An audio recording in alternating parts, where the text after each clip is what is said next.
Dimensional analysis. Having studied what dimensions are और dimensional formula हम कैसे बनाते हैं, तो अब उन डायमेंशनल फार्मूला और डायमेंशंस की नॉलेज से हम शुरू करेंगे डायमेंशनल एनालिसिस कैसे करते हैं। डायमेंशनल एनालिसिस की मुख्तलिफ एप्लीकेशंस हैं, उसमें से एक एप्लीकेशन तो ये है कि डायमेंशनल एनालिसिस के जरिए हम फॉर्मूले बनाते हैं, ठीक है। दूसरी एप्लीकेशन उसकी ये है कि डायमेंशनल एनालिसिस के जरिए हम इक्वेशन या जो फॉर्मूला बनाया गया है वो चेक करते हैं वो सही है कि गलत है।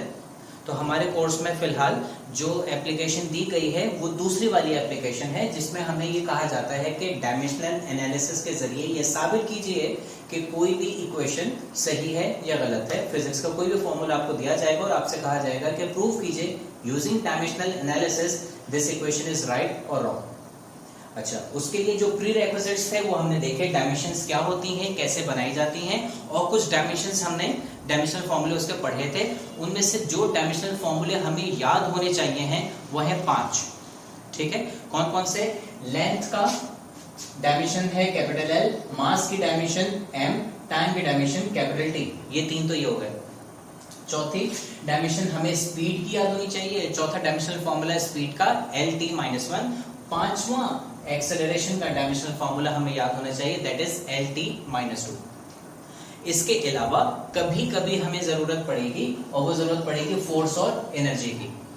तो फोर्स की डायमेंशन MLT-2 और एनर्जी की डायमेंशन ML2T-2। ये 5 और उसके साथ इजाफी ये 2, ये ऐसी डायमेंशंस हैं जो आपको याद होनी चाहिए हैं। इनके अलावा कोई डायमेंशन और है, सपोज कभी मोमेंटम का आ गया फॉर्मूला, ठीक है, या कोई और डायमेंशन अगर आ गई तो वो हम रफली एक रफ कॉलम बना के उसको सॉल्व करके डायमेंशनल फॉर्मूला उसका फॉर्म कर सकते हैं। लेकिन ये 5 डायमेंशंस और इंक्लूडिंग 2 तो टोटल 7 डायमेंशंस हो गई। तो ये चंद डायमेंशंस हमें पक्की याद होनी चाहिए हैं ताकि इनको सॉल्व करने में हमारा टाइम जाया ना हो, ठीक है। हम इनका रेफरेंस दें और काम कर लें। प्रिंसिपल ऑफ होमोजेनिटी हमने ये लिखा हुआ अपनी याद दहानी के लिए कि हमें आखिर में कैसे साबित करना है कि राइट है या रॉन्ग है। प्रिंसिपल ऑफ होमोजेनिटी के तहत जो कहता है कि इक्वेशन में जितनी भी टर्म्स आई, अगर उन तमाम टर्म्स में सही सेम डायमेंशंस आ रही हैं तो इक्वेशंस हैविंग सेम डायमेंशंस, ये आप कहेंगे कि ये डायमेंशनली करेक्ट हो गई। और उसको सॉल्व करने के लिए जिन 3 रूल्स का हमने हवाला दिया था उसमें हमने कहा था कि अगर सेम डायमेंशंस हैं फिर तो कोई प्रॉब्लम ही नहीं है। लेंथ में लेंथ को ऐड करेंगे, टाइम में टाइम को ऐड करेंगे, मास में मास को ऐड करेंगे, सब्ट्रैक्ट करेंगे, इजीली पॉसिबल है। और इनको ऐड सब्ट्रैक्ट करने के बाद इनकी नेचर भी वही रहती है, ठीक है। तो सेम डायमेंशंस प्लस माइनस हो जाएंगी और सेम डायमेंशंस मल्टीप्लाई डिवाइड भी हो जाएंगी, और प्लस माइनस होने के बाद उनकी नेचर भी वही रहेगी। मल्टीप्लिकेशन डिवीजन में नेचर बदल जाती है, एडिशन सब्ट्रैक्शन में उनकी नेचर सेम रहती है। लेकिन अगर डिफरेंट डायमेंशंस हैं तो प्लस माइनस नहीं कर सकते, हाँ मल्टीप्लाई डिवाइड जरूर हो जाएगा, ये हमने देखा था, सही। अच्छा, अब तीसरी चीज जो हमने उसमें रूल में देखी थी वो ये थे कि डायमेंशनलेस कांस्टेंट्स अगर आए तो क्योंकि इनको कोई डायमेंशन नहीं होती, लिहाजा उनको हम अपने एनालिसिस से एक्सक्लूड कर देते हैं या निग्लेक्ट कर देंगे, ठीक है। तो क्वेश्चन आपको ये दिया जाता है इस तरह से कि prove that the given equation is dimensionally correct. हमने लिखा prove that the following equations are dimensionally correct, क्योंकि we will be solving a series of 6 or 7 equations at least, ठीक है। So first of the lot is Vf equals to Vi plus At। It's a very famous equation in mechanics या kinematics की बहुत famous equation है जिसे कहते हैं first equation of motion. Now question आपसे कहते हैं प्रूफ कीजिए कि डायमेंशनली करेक्ट है, तो हम कहते हैं ठीक है। जब कभी भी कहा जाए शो दैट या प्रूफ दैट तो हम हेडिंग हमेशा बनाते हैं प्रूफ की, ठीक है। ये प्रूफ की हेडिंग हम बनाएंगे और फिर प्रूफ की हेडिंग बनाने के बाद हम इसमें लिखते हैं Vf is equal to Vi plus At। एक दफा हमने ये इक्वेशन कॉपी कर ली। क्योंकि हमें इस इक्वेशन को सॉल्व नहीं करना, इस इक्वेशन में आने वाली फिजिकल क्वांटिटीज की डायमेंशंस को सॉल्व करना है, तो हम सबसे पहले इनकी डायमेंशंस बता देते हैं। तो उसके लिए हम यहाँ पे लिखेंगे द डायमेंशंस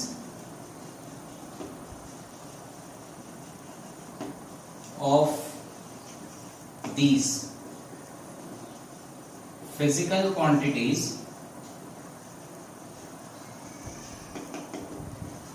are Vf की जगह Vf की डायमेंशन, और Vf की डायमेंशन वही होगी जो फाइनल स्पीड या फाइनल वेलोसिटी की LT-1, ठीक है। तो ये एल टी माइनस वन, यही इनिशियल वेलोसिटी की भी है, this is L T minus one. तीसरी क्वांटिटी जो इसमें आ रही है वो है एक्सेलरेशन, और एक्सेलरेशन की डायमेंशन हमने यहाँ पे लिखी हुई है एल टी माइनस टू, तो ये हो गया एल टी माइनस टू। और फाइनली टाइम, चौथी फिजिकल क्वांटिटी है इस इक्वेशन में, तो टाइम की डायमेंशन हमने लिखी यहाँ पे कैपिटल टी। ठीक है, अब इस इक्वेशन में इन फिजिकल क्वांटिटीज की जगह इनकी डायमेंशंस को सब्स्टिट्यूट करवा देते हैं। ठीक है, नाउ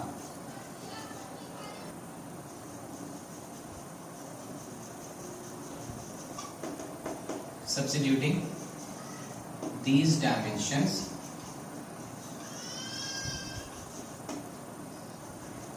in above, यानी कि in above equation, therefore क्या मिला हमें, VF की जगह VF की डायमेंशन, VI की जगह VI की डायमेंशन, प्लस का निशान as it is, A multiply by T का मतलब A की डायमेंशन मल्टीप्लाई बाई T की dimension, which is LT minus two multiply by T.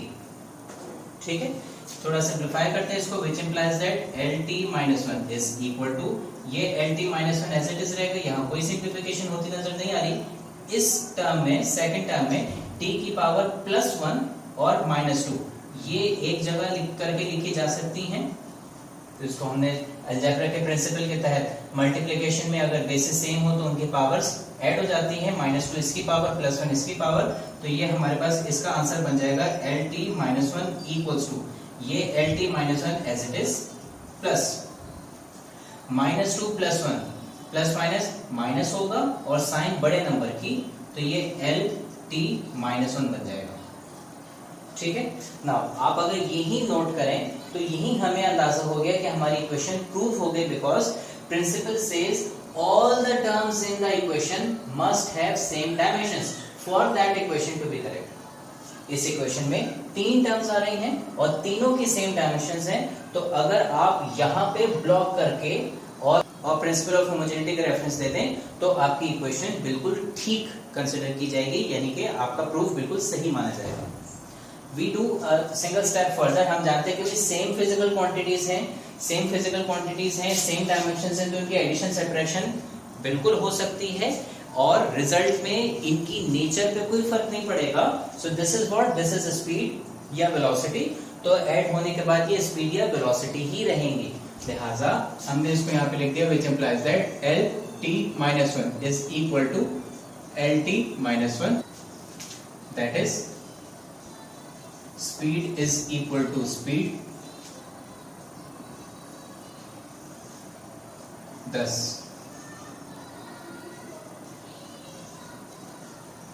according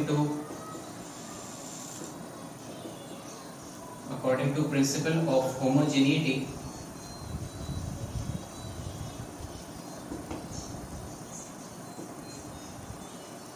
the given equation is dimensionally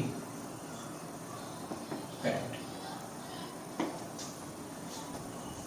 ठीक है, अच्छा, इस प्रूफ का एक दूसरा तरीकाकार भी है। वो दूसरा तरीकाकार क्या है, देखें, हर प्रूफ करने का एक तरीका ये भी होता है कि हम जब आपको प्रूफ करने को कह रहे हैं तो आप लेफ्ट साइड अलग कंसिडर करें, राइट साइड अलग कंसिडर करें और उसके बाद फिर उन दोनों को सॉल्व करें, आखिर में कंपेयर करें लेफ्ट साइड राइट साइड को, सेम आ जाए हेंस प्रूफ लिखते हैं, सेम नहीं आता तो नॉट पॉसिबल। तो हम यहाँ पे भी यही तरीका अपना सकते हैं as an alternate method to solve this.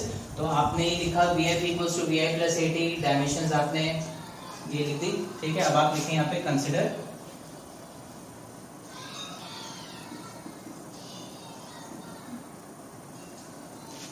Left hand side, therefore left hand side क्या है आपके पास, left hand side is VF। ये मैं बता रहा हूं आपको यहां से आगे जाने के बाद, इतना तो काम आपको करना ही है, उसके बाद आप ये काम कर सकते हैं। ठीक है, left side is equal to VF, dimension substitute करवा देंगे, therefore left hand side is equal to LT minus 1।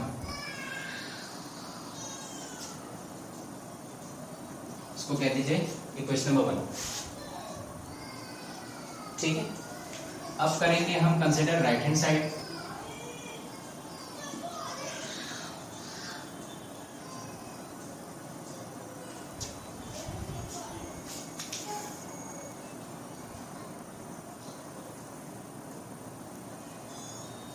अब हम करेंगे consider right hand side.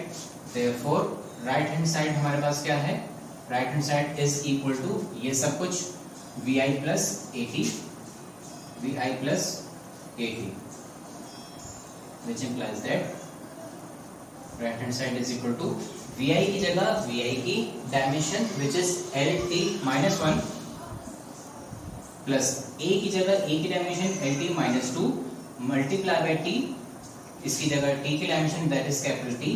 Simplification के मेथड्स बिल्कुल यही रहेंगे, lt minus 1 as it is plus t की पावर माइनस 2 t की पावर प्लस 1। सिंप्लीफाई होने के बाद इसको मैं ऐसे ही लिख देता हूं lt माइनस 1। ठीक है, या आप इसको लिख सकते हैं lt माइनस 1, क्योंकि हम जानते हैं ऐड या सब्ट्रैक्ट होने के बाद इनकी नेचर में कोई फर्क नहीं पड़ता, लिहाजा lt माइनस 1 और lt माइनस 1 दोनों ऐड होने के बाद lt माइनस 1 ही रहेंगे। लेट अस से इक्वेशन नंबर 2। ठीक है, तो आप लिखेंगे कि comparing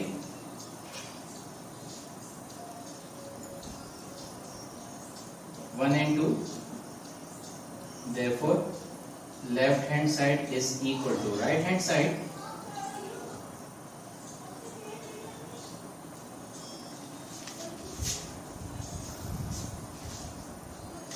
that is lt minus 1 is equal to lt minus 1, thus given equation is dimensionally correct। ठीक है, this is another way of proving this equation through dimensional analysis. अब आपको इन दोनों में से जो भी तरीकाकार बेहतर लगता है यू कैन अडैप्ट इट। आप इस प्रूफ के लिए भी पहले ये इक्वेशन उतारेंगे, डायमेंशंस लिखेंगे और अब आप यहाँ पे consider left hand side, consider right hand side compare करने के बाद दोनों को प्रूफ साबित कर देंगे। ठीक है, ये तो हो गई पहली इक्वेशन। अब हम शुरू करते हैं दूसरी इक्वेशन। दूसरी इक्वेशन है s equals to vit plus half at square, यानी कि second equation of motion. Second equation of motion में तरीकेकार हम यही रखेंगे जिस तरीके से अभी हमने पहली इक्वेशन का प्रूफ किया है, एंड दैट इज सबसे पहले हम सिंस के 3 पॉइंट्स डाल के इक्वेशन को कॉपी करते हैं। vit plus half at square, और फिर अगले स्टेप में आने वाली फिजिकल क्वांटिटीज की डायमेंशंस लिख देते हैं। डिस्टेंस की डायमेंशन है l, क्योंकि डिस्टेंस इज अ लेंथ और लेंथ की डायमेंशन होती है capital L। vi initial velocity जिसकी dimension lt minus 1, t stands for time, time की डायमेंशन इज कैपिटल T, और a मींस एक्सेलरेशन जिसकी डायमेंशन lt माइनस 2। अब इन इक्वेशंस, इन डायमेंशंस को इक्वेशन में सब्स्टिट्यूट करवा देते हैं, तो वी गेट s की जगह s की dimension which is length equals to vi multiply by t, यानी कि vi की dimension multiply by t plus half at square. a का मतलब a की डायमेंशन lt माइनस 2 और t का स्क्वायर का मतलब t की डायमेंशन और उसका स्क्वायर, तो ये बन जाएगा t स्क्वायर। ठीक है, अब यहाँ पे हमें दो काम होते हुए नजर आ रहे हैं। नंबर एक बात, लेफ्ट साइड तो हमारी ऐसे ही चलती चली जा रही है, t की पावर माइनस 1 और ये t की पावर प्लस 1 ये हो जाएंगे यहाँ पे कैंसिल, और हमारे पास बन गया ये लेंथ। प्लस का निशान एज इट इज। हाफ एक डायमेंशनलेस कांस्टेंट है और इस डायमेंशनलेस कांस्टेंट को हम अपने एनालिसिस से एक्सक्लूड कर देते हैं या निग्लेक्ट कर देते हैं, लिहाजा हम इस हाफ को यहाँ से गायब कर देंगे। और गायब करने के बाद क्या होगा, ये t की पावर प्लस 2 इस t की पावर माइनस 2 से कैंसिल आउट हो जाएगा। नतीजतन क्या बचेगा हमारे पास, खाली L। तो इसको मैं ऐसे लिख सकता हूं, if we do it one step at a time, तो इसको मैं पहले मैंने कैंसिल आउट कर दिया, कैंसिलेशन करने के बाद जो न्यूमेरिकल कांस्टेंट आया या डायमेंशनलेस कांस्टेंट है उसको हमने नेग्लेक्ट कर दिया। और फाइनली हमारे पास L is equal to L, क्योंकि दो लेंथ्स हैं, जब ऐड होंगी तो रिजल्ट में लेंथ ही रहेगी, तो हम यहाँ पे लिख सकते हैं कि that is length is equal to length, hence the given equation is proved to be dimensionally correct। ठीक है, आई होप ये प्रोसीजर बहुत सिंपल है, आपको समझ में आया हो, और अगर कोई क्वेरी हो so please let me know through your comments. Okay, अब हम शुरू कर रहे हैं इसी के साथ, इसी कंटिन्यूएशन में तीसरी इक्वेशन, लेकिन अब मैं करूंगा काफी डायरेक्ट, ये पूरा प्रॉपर मेथड फॉलो नहीं करूंगा, इसलिए इट्स टेकिंग टाइम। तो हमारे पास थर्ड इक्वेशन जो हमें दी है वो है third equation of motion, which is 2as is equal to vf square minus vi square. Again मैं प्रॉपर मेथड से नहीं कर रहा, आप जब सॉल्व करेंगे तो इसी तरीके से सॉल्व कीजिएगा, प्रॉपर मेथड या प्रॉपर पैटर्न के जरिए। और बहरहाल हम अभी यहाँ पे डायरेक्ट काम कर रहे हैं। ये प्रूफ आ जाएगा, प्रूफ के बाद यहाँ जो डायमेंशंस हैं इनको सब्स्टिट्यूट करा देंगे। a की डायमेंशन है lt माइनस 2, s की डायमेंशन होती है l, vf और vi, इन दोनों की डायमेंशंस सेम हैं, तो ये lt माइनस 1 बन जाएगा। जब पुट करेंगे तो स्क्वायर है, वो फिर इक्वेशन में सॉल्व करेंगे। देयरफॉर सब्स्टिट्यूट करते हैं 2a इंटू s, यानी कि a की डायमेंशन इंटू s की डायमेंशन इक्वल टू vf का स्क्वायर, यानी कि vf की डायमेंशन lt माइनस 1 का स्क्वायर माइनस vi का square into lt minus 1 vi की डायमेंशन का स्क्वायर। ठीक है, एक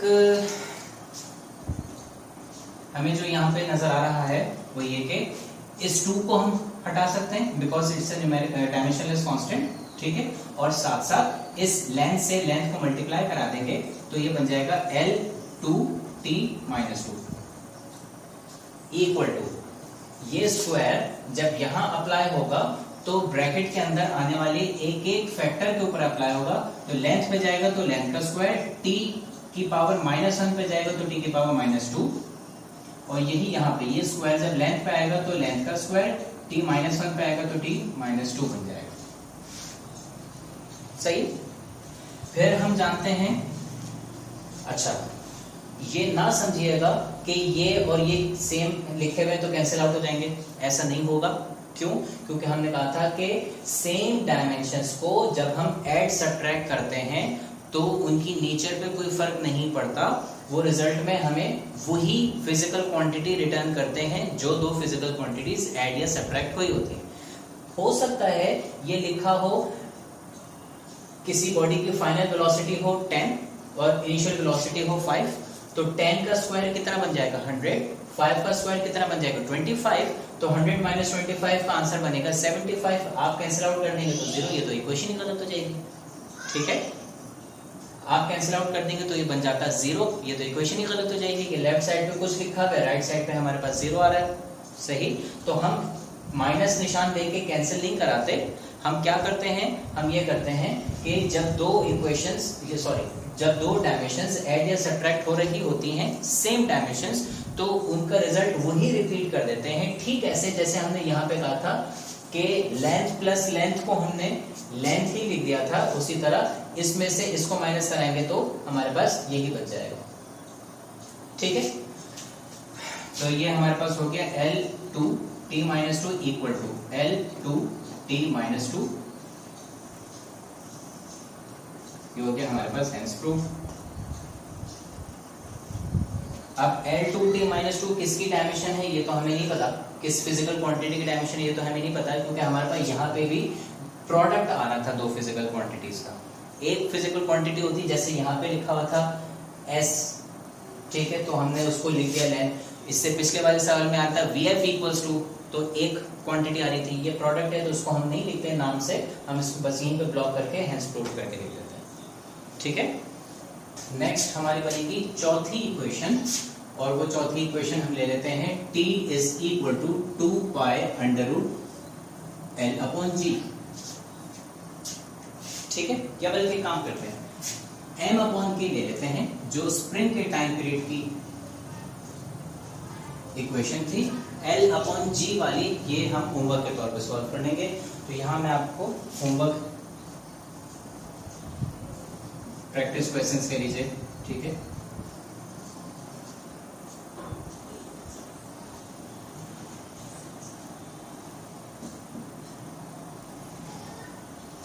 T is equal to 2 pi under root L upon G, पहली इक्वेशन आ गई। और ये कैसे सॉल्व होगी, बिल्कुल इसी तरीके से सॉल्व होगी। So let us start now. Proof की हेडिंग बनेगी, हम डायरेक्ट काम करेंगे, आप पैटर्न को ज़हन में रखिएगा और डायमेंशंस लिख लेते हैं। टाइम पीरियड है तो इसकी डायमेंशन तो कैपिटल टी ही रहेगी, ठीक है। 2 पाई हम जानते हैं एक न्यूमेरिकल डायमेंशनलेस कांस्टेंट है, इसको हमें एग्जैक्टली कर देना है। m फॉर्मूले में m आता है तो ये एक फिजिकल क्वांटिटी को शो करता है, दैट इज मास। और k is a constant known as a spring force constant.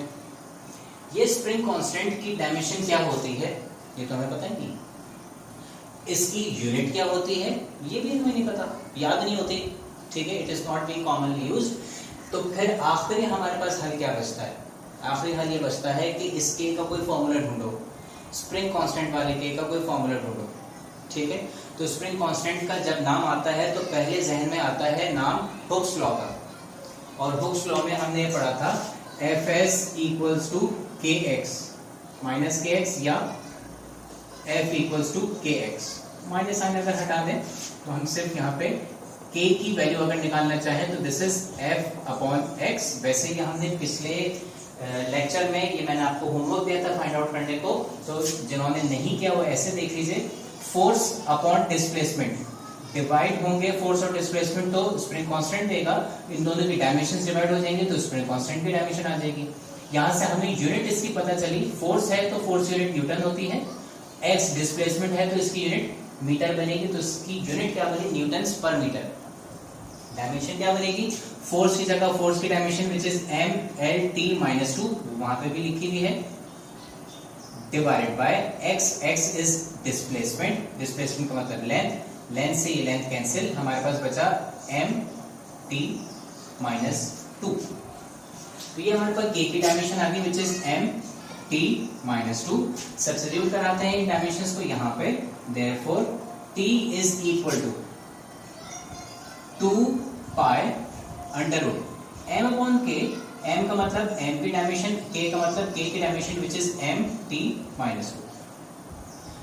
Same dimensions हैं, मल्टीप्लाई डिवाइड हो सकती हैं तो m से m कैंसिल हो जाएगा। और अगले स्टेप में मैं ये जानता हूँ this is a dimensionless constant, इसको हम हटा सकते हैं तो ये हमारे पास बचेगा 1/t⁻², ठीक है। इस 1/t⁻² को मैं ऊपर लेके चले जाऊं तो ये बन जाएगा t⁻²,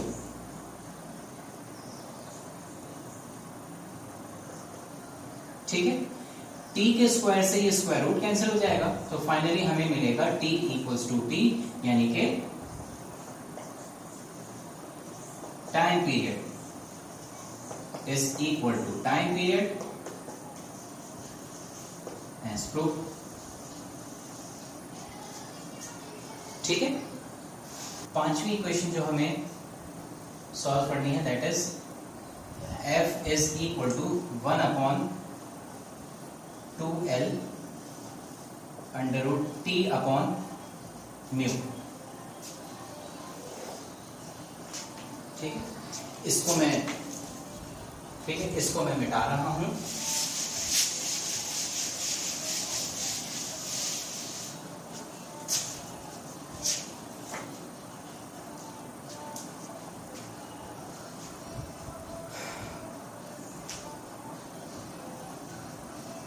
साथ में आपको जो बताया गया वो है f is frequency, L is length, T is tension in the string और mu is mass per unit length, यानी कि इसको हम m/L लिख सकते हैं। ठीक है, तो mu is mass per unit length, ये इसका फॉर्मूला बनता है। ठीक है, अच्छा अब हम जरा इसको सॉल्व करते हैं। तो since f is equal to 1/,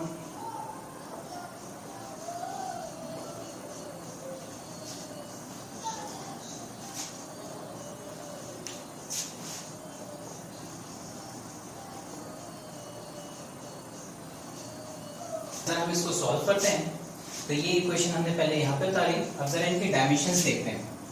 f frequency की डायमेंशन आपको अगर याद हो तो हमने कहा था it is frequency is equal to one by time period, यानी कि फ्रीक्वेंसी का फॉर्मूला बनता है t⁻⁻1। तो ये बन जाएगी फ्रीक्वेंसी की डायमेंशन t-1। l तो लेंथ है, इसकी डायमेंशन कैपिटल T ही रहेगी, कैपिटल L ही रहेगी, कैपिटल T। यहां जो कैपिटल T का इन्होंने डिस्क्रिप्शन दिया है वो ये है कि it is the tension in the string. अब टेंशन इन द स्ट्रिंग क्या होती थी? अगर किसी धागे को या रस्सी को या स्प्रिंग को हम दोनों किनारों से पकड़ के ऐसे खींचें तो एक फोर्स हम अप्लाई करें इन दोनों को खींचने, दोनों एंड से उसको खींचने के लिए, तो ये फोर्स जो उसमें रिएक्शन से तनाव पैदा करेगी, स्ट्रेच पैदा करेगी, जिससे वो थोड़ा सा स्टिफ हो जाएगा, हार्ड हो जाएगा, सख्त हो जाएगा, तो वो रिएक्शन की force tension in the string कहलाती है। ठीक है, तो हमारी अप्लाइड फोर्स जो हम किसी भी स्ट्रिंग के या धागे के या स्प्रिंग के दोनों सिरों को पकड़ के, तो हमारी जानिब से अप्लाइड फोर्स जो किसी हम स्ट्रिंग या धागे के दोनों एंड्स को पकड़ के खींचते हैं, उसके रिएक्शन में वो थोड़ा सा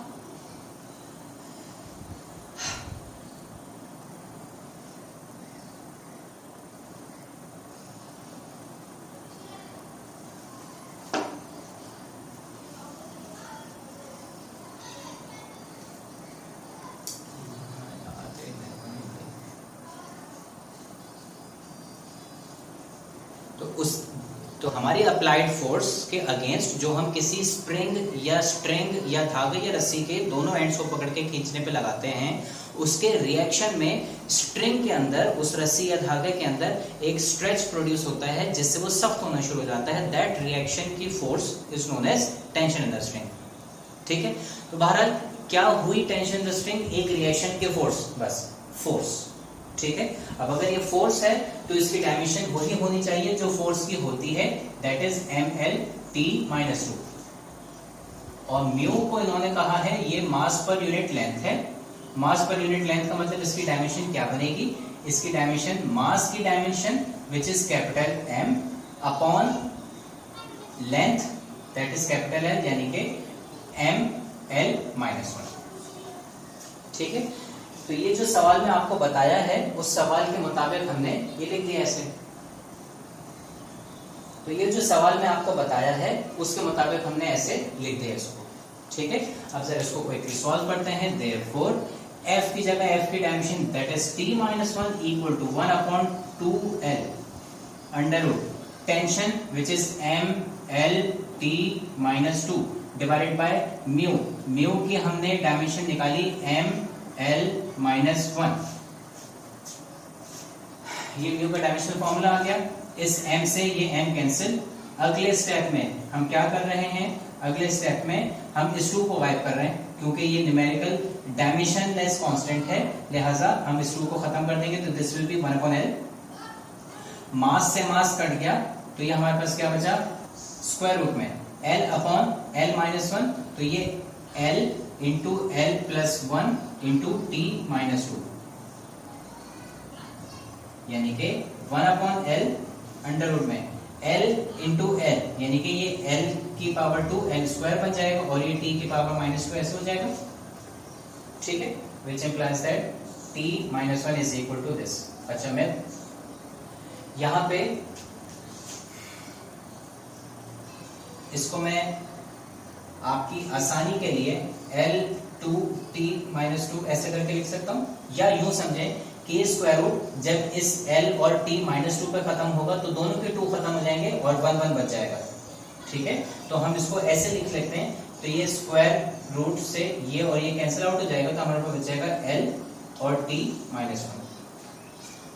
ठीक है, ये कैसे आया, ये दरअसल ऐसे आया, ये लिखा हुआ था हमारे पास स्क्वायर रूट में l 2t माइनस 2, तो इसको हमने ऐसे लिख दिया, ये l2 अपॉन t की पावर 2, इसको हम ऐसे लिख सकते हैं l square upon t square, इस स्क्वायर से ये स्क्वायर रूट, इस स्क्वायर से ये स्क्वायर रूट कैंसिल, तो क्या बचेगा हमारे पास l upon t, l upon t को हम lt माइनस 1 लिख देते हैं, l अपॉन t को हम lt माइनस 1 लिख देते हैं। तो उससे ज्यादा आसान था कि हम थोड़ा सा हमने अपनी मैथमेटिक्स की नॉलेज को इस्तेमाल किया, और हमें पता है कि जब स्क्वायर रूट जब स्क्वायर्स पे अप्लाई होता है, चाहे पॉजिटिव स्क्वायर हो कि नेगेटिव स्क्वायर, उसको कैंसिल करके 1 बना देता है, तो जो +1 था वो, जो +2 था वो +1 बन जाएगा, जो -2 था तो वो -1 बन जाएगा। अब इस लेंथ से ये लेंथ कैंसिल, और हमारे पास ये बच गया t की पावर -1, और यहाँ पे भी आ गया t की पावर -1, ये हो गया हेंस प्रूव्ड। ठीक है, और आखिरी में एक इक्वेशन हम और देखते हैं। ठीक है, ये इक्वेशन देखने के बाद फिर आई अज्यूम के आपको आई होप कि आपको इक्वेशन को डायमेंशनली करेक्ट सॉल्व करना आ जाएगा। ठीक है, और वो इक्वेशन है हमारे पास इक्वेशन नंबर 6,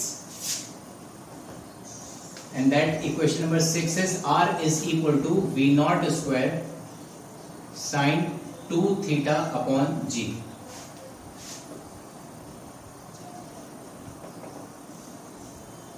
now ये इक्वेशन देखते के साथ ही सबसे पहला ख्याल जो जहन में आता है वो ये कि इसमें तो थीटा आ रहा है, थीटा मींस एंगल, और एंगल हमने कहा है कि एंगल एक ऐसी फिजिकल क्वांटिटी है जो लेंथ मास टाइम में तो नहीं आती, लेंथ मास टाइम में नहीं आती तो हम इसको सॉल्व नहीं कर सकते, सो ये हम सॉल्व नहीं कर सकेंगे, बट इमेजिन अगर ये बोर्ड में आ गया तो। ठीक है, और दूसरी बात, हमारी ही बात को आर्ग्यू करेगा कोई अगर हम ऐसी बात करेंगे तो। हमने कहा था कि काइनेमेटिक्स में या मैकेनिक्स में कोई भी क्वांटिटी होती है वो लेंथ मास टाइम से डिस्क्राइब हो जाती है, तो ये तो सब काइनेमेटिक्स की एक इक्वेशन है, तो इसमें तो थीटा आ रहा है, तो लेंथ मास टाइम के अलावा भी कोई चीज आई है, तो हम इसको देखते हैं। ठीक है, अभी सॉल्व करेंगे तो आपको आइडिया हो जाएगा। हम यहाँ पे देखते हैं आर का मतलब क्या होता है, आर स्टैंड्स फॉर रेंज,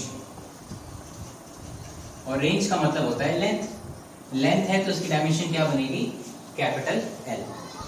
ठीक है, रेंज मींस एन एक्सटेंड, एक हद, तो उस हद का कुछ ना कुछ फासला होगा, भी 10 मीटर हद है, 20 मीटर हद है, 50 मीटर हद है, तो हम अपनी जो हुदूद हैं या जो एक्सटेंट है उस एक्सटेंट को हम मीटर्स में, किलोमीटर्स में, माइल्स में, लेंथ की फॉर्म में बताते हैं। आर इज रेंज, रेंज का मतलब होता है हद या एक्सटेंट, वो एक्सटेंट जो हम बताते हैं वो अपनी लेंथ की फॉर्म में बताते हैं कि भाई ये कितना दूर फैला हुआ है, इसकी हद कितनी है, 10 metre, 100 metre, 1 kilometre, 500 kilometre, 1000 kilometre, तो वो हम लेंथ की फॉर्म में बताते हैं। लिहाजा रेंज बीइंग अ डिस्टेंस और a length has the dimension of length, that is capital L. V naught square, V naught is initial velocity या original velocity, बहरहाल है ये velocity ही, लिहाजा इसकी डायमेंशन velocity वाली रहेगी, which is LT minus 1। ठीक है, अभी आपको इस फॉर्मूले को कोई आइडिया नहीं हो रहा, लेकिन by the end of the session जब आप चैप्टर नंबर 4 भी पढ़ लेंगे तो फिर आपको इसका भी आइडिया हो जाएगा। ठीक है, सो अभी मुझे आपको ये बताना पड़ रहा है, लेकिन by the end of this session आप ये चैप्टर पढ़ चुके हैं, so you will be easily comprehending this terms कि किस इक्वेशन में आने वाली टर्म का क्या मतलब है। Next is G, acceleration due to gravity. Acceleration due to gravity is actually an acceleration, लिहाजा इसकी डायमेंशन वही होगी जो एक्सेलरेशन की होती है, LT minus 2। We have still not discussed anything about sin 2 theta. ठीक है, now r which is length is equal to v naught square, यानी कि वेलोसिटी की डायमेंशन का square, sin 2 theta upon g which is LT minus 2। ठीक है, अब देखते हैं साइन 2 थीटा का मतलब क्या है। देखिए हम जब ये देखते हैं साइन थीटा कॉस थीटा, तो मिसाल के तौर पे थीटा है, सपोज मैं इसको जरा अलग पेन से कर दूं,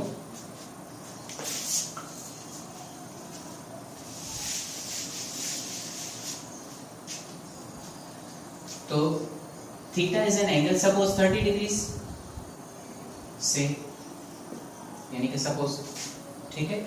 तो साइन थीटा क्या बनेगा, साइन थीटा की वैल्यू होगी कितनी, 0.5। इसी तरीके से ये क्या लिखा हुआ है, साइन 2 थीटा, तो ये साइन 2 थीटा का मतलब 2 टाइम्स 30 डिग्रीज, क्या मतलब साइन 60 डिग्रीज। साइन 60 डिग्री की वैल्यू होती है 0.866। तो कोई सा भी आप देखिए, चाहे थीटा देखें 2 थीटा देखें, तो साइन थीटा जब बनता है या साइन 2 थीटा जब बनता है, तो उस एंगल का जब साइन लिया जाता है या उस एंगल का अगर मैं कॉस लूं, उसकी वैल्यू भी ये बनती है। या टेंजेंट लूं तो उसका भी कुछ ना कुछ आंसर आएगा। जैसे सपोज टेंजेंट 30 की अगर हम बात करें तो दिस इज 0.577, ठीक है। तो किसी भी एंगल का जब मैं साइन कॉस या टेंजेंट लेता हूं तो रिजल्ट में हमें क्या मिलता है, एक कांस्टेंट, और उस कांस्टेंट के आगे कोई यूनिट नहीं लगी होती। जब यूनिट नहीं लगी होती तो यकीनन उसकी कोई डायमेंशन भी नहीं होगी। सो किसी एंगल का जब साइन कॉस या टेंजेंट लिया जाता है तो वो क्या बन जाता है, एक्चुअली एक dimensionless constant. And if it is a dimensionless constant तो इसको तो हम एक्सक्लूड कर सकते हैं आसानी से, और हम यही करते हैं।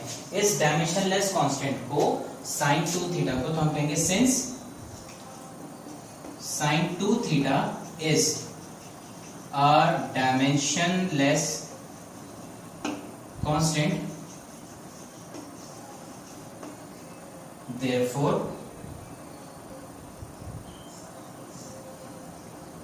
neglecting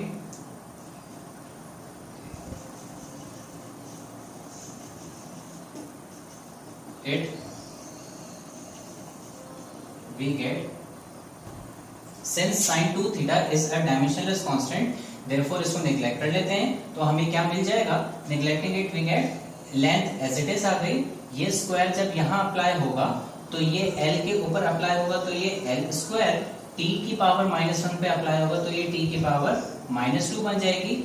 sin 2 थीटा हमने हटा दिया और रिजल्ट में हमारे पास यहाँ नीचे डिनोमिनेटर में आ रहा है l t की पावर -2। सवाल सॉल्व होता हुआ नजर आ रहे हैं। t की पावर -2 से न्यूमरेटर के t की पावर -2 कैंसिल, और इस लेंथ के स्क्वायर से ये एक लेंथ कैंसिल, तो हमारे पास आ गया एक लेंथ राइट साइड के ऊपर, एक लेंथ लेफ्ट साइड के ऊपर, और ये हो गई हमारी इक्वेशन प्रूफ।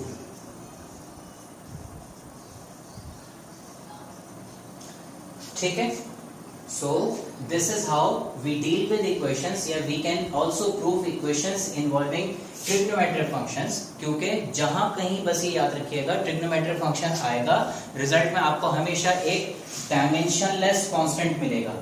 डायमेंशनलेस कांस्टेंट मिलेगा तो you can easily neglect that dimensionless constant, और फिर हम बाकी इक्वेशन को रूटीन के मुताबिक जो हमारे रूल्स हैं सॉल्व करके प्रूव कर सकते हैं। ठीक है। ये कुछ प्रैक्टिस क्वेश्चंस मैंने लिखे हैं आप लोगों के लिए। ये प्रैक्टिस क्वेश्चंस आप सॉल्व कीजिएगा और इसमें होपफुली आपको कोई प्रॉब्लम नहीं होना चाहिए है। आप फाइबर भी सर्च आउट कीजिएगा तो उसमें भी कुछ एक्सप्रेशंस होंगी, या उसमें भी कुछ आपको फिजिकल क्वांटिटीज होंगी जिनके डायमेंशनल फॉर्मूले आपको लिखने को कहा जाएगा, या हो सकता है आपको प्रूफ करने को ही दे दिया जाए। एनीवेज आई गेस इतने ये 6 या 7 क्वेश्चन जो हमने किए हैं अब तक, ये क्वेश्चंस कर लेने के बाद आपको कंसेप्ट क्लियर हो गया होगा और आप इक्वेशंस की वैलिडिटी या करेक्टनेस डायमेंशनल एनालिसिस के जरिए चेक करना सीख गए होंगे। ठीक है। कोई क्वेश्चन हो, कोई क्वेरी हो, कोई प्रैक्टिस क्वेश्चन हो, कोई एमसीक्यू हो, कुछ भी, तो प्लीज लेट मी नो। आपका मैं इंशाल्लाह कमेंट्स का इंतजार करूंगा और उसके जरिए मैं आप लोगों को आंसर करूंगा। तब तक के लिए हम अपने इस लेक्चर को आज ही कंक्लूड करते हैं। नेक्स्ट क्लास में मैं कोशिश करूंगा कि मैं आपको शुरू कराऊं सिग्निफिकेंट फिगर्स का topic. It's a very small topic, short topic है, और हम कोशिश करेंगे कि उसमें रूल्स याद ना करने पड़े। सिग्निफिकेंट फिगर्स में ज्यादातर बच्चों को डर ये लगता है या उसमें जो बच्चों को प्रॉब्लम होती है वो उसके रूल्स याद करने से होती है। सो आपको फिजिक्स में रूल्स लिखने को नहीं आएंगे। जब रूल्स लिखने को नहीं आएंगे, आपको सिर्फ रूल्स याद होने चाहिए। हम कोशिश करेंगे कि इस तरह से मैं आपको बताऊं कि आपको वो रूल्स खुद ब खुद याद हो जाए, वो याद करने की जरूरत भी ना पड़े। एक आध बात आपको याद रखें, बाकी चीजें आपको जहन में रहेंगी इंशाल्लाह। ठीक है। सो अगले क्लास में इंशाल्लाह हम सिग्निफिकेंट फिगर्स का टॉपिक शुरू करेंगे और फिर हम जंप करेंगे चैप्टर नंबर 1 कंक्लूड करने के बाद chapter number 3 which is motion, जो कि इस कोर्स का फर्स्ट ईयर फिजिक्स का एक बहुत बड़ा चैप्टर है। ठीक है। So I think we should keep till here today और आपसे मुलाकात होगी इंशाल्लाह नेक्स्ट वीडियो लेक्चर के साथ, नेक्स्ट टॉपिक और नेक्स्ट चैप्टर में। तब तक के लिए अपना बहुत सारा ख्याल रखिएगा, पढ़ते रहिएगा। अस्सलाम वालेकुम, बादब बानसीब।